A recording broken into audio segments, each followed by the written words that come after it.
Oh, I love America.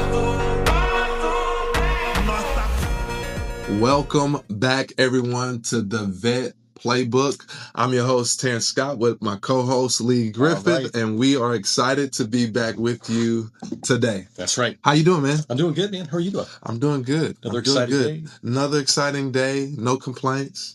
If I complain, nobody will listen anyway. That's Truly, how that right? always goes. That's how that always goes. But yeah, happy to be here, ready to share some good VA information. Absolutely. And yeah, it's been great. We just released our very first episode on last week. So please go back and listen to that. Check it out. It's short, it's sweet, and it's something that you can share with your friends, your loved ones, your family members. And I think it will help you in your journey to home ownership. Right. And so we're very, very grateful for that. For sure. One of the things I wanted to point out early on is that we are not just veteran specialists, meaning we don't just help veterans, although we specialize in that. We help everyone. That's exactly right. Yeah. So that's most of our clients are veterans or active duty military, but not all of our clients. We have plenty of clients that are not. Yeah. And that gets asked sometimes. Yeah, absolutely. Is that all you help? Yeah. My brother wants to buy a house and he's not a veteran. That's okay. Yeah. So when it comes to advice or information, certainly if it's VA specific, awesome. But if somebody happens to have questions or needs some help in reference to something that's not, that's great too. That's so good. And just a reminder about this Vet Playbook podcast. This is just a resource for you. If you already have an agent, it's a resource for your agent.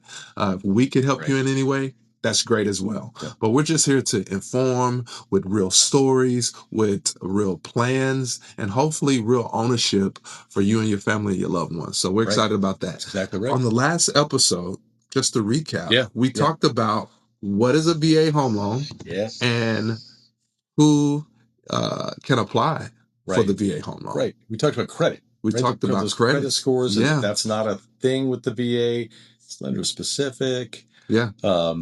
So today we're going to dive in just a little bit deeper, Lee. Right. All the experience that you've had, I'm not as experienced as you, but we've been working some really cool deals here in the West Valley and helping veterans.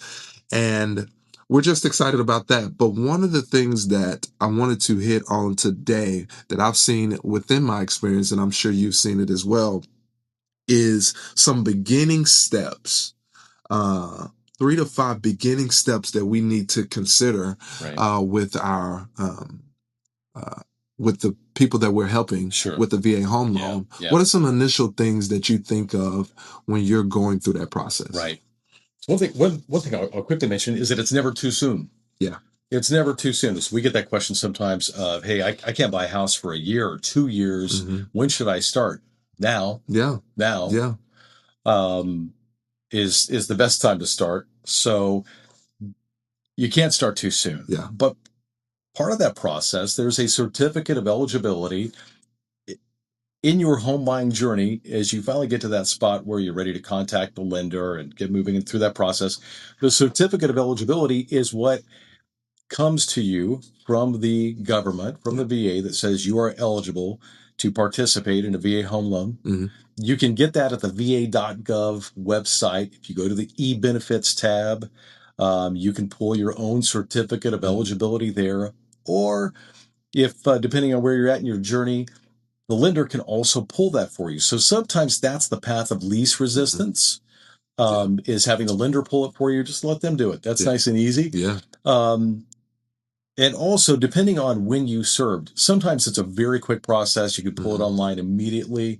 If you're post 9/11, sometimes if you're pre 9/11, it takes longer. You're an old guy like me, it takes longer to get that certificate of eligibility. Yeah. But that's one of the very first things. And the other being credit. You want to know what's going on with your credit history. Absolutely. Very important. And we talked about this a little bit on our first episode, Lee, is that it is not the VA that is telling us we have to have a certain credit limit. It's actually the lender. That's exactly right. It's the lending aspect of the VA is where things oftentimes get pretty convoluted. And also it's important to know, one, was we talked about it in our first episode, There's not a credit score requirement. And different lenders will have different, we call them overlays, not to get too deep in some jargon, but overlays in that different requirements. And we've had lenders that have said, gosh, this person does not qualify. Yeah. And we swing around to another lender and they say, oh, they're good to go. Go buy a house. Yeah. So if you happen to get a no, that's not the end of the world. It's not the end of the world. Yeah. That's exactly right. There may be other options. Another opportunity. That's exactly right. So number one is the certificate. Right. Making sure that we get the certificate of eligibility. Yep. Okay. We can go online and get that taken care That's exactly right. The second thing is working through our credit score. Right. Figuring that out. Yep. But also knowing in the meantime that it's not a certain number that we're trying to hit necessarily. No. It may be with the specific lender. Yeah. That's exactly right. And, is to add to that, in reference to the credit, if you've had charge-offs, bankruptcies, foreclosures, even if it's with your VA home loan. I've seen it. That may not disqualify you. Yeah. So keep that in mind. Nobody has perfect credit. Most people have dings and bumps and bruises and sometimes potholes, and that's okay. Yeah. Because most of that can be figured out and navigated through to help you buy a house. Oftentimes we say it's easier to buy a house than it is to rent a house. Correct. Correct. So, and that just echoes what I tell a lot of my clients that are looking to use this loan is that you oftentimes hear individuals disqualify themselves without actually knowing the truth and the facts about, wow, I don't need as much or a high credit score. This foreclosure that I had 2 years ago, 3 years ago, 5 years ago doesn't disqualify me. The bankruptcy doesn't disqualify me. Those are all things that we're going to talk about on a podcast episode down the road. Myths that are just simply not true. They're just not true. There's always a path. Yeah. There's always a path. Yeah. Always. Yeah. It's just what does that look like? But it's all figure outable. Yeah. I love that. For sure. The third thing that I want to hit on with you on this, we talked about the certificate. We talked about the credit score. I think the number 3 thing, if not all 3 of these things are interchangeable, is finding a veteran specialist. Yeah. Someone who understands some of the small details about the process. I'm so glad you mentioned. I'm very important. So glad you mentioned this. Yeah. Because that is a really big deal. And I think you want to have conversations with multiple lenders. You want to have conversations with multiple real estate agents. Yes. The average lender does fewer than 3 VA home loan transactions per year. Wow. So they will tell you confidently, I do VA home loans. Yeah. Yeah. It's a good thing to ask, well, how many have you done personally, not your team? How many have you done personally in the last year? And same with real estate agents. You can ask that question, like, what's your experience with a VA home loan? Absolutely. So it's good to ask those questions. Yeah. And that being said, don't disqualify somebody who's new. Yeah.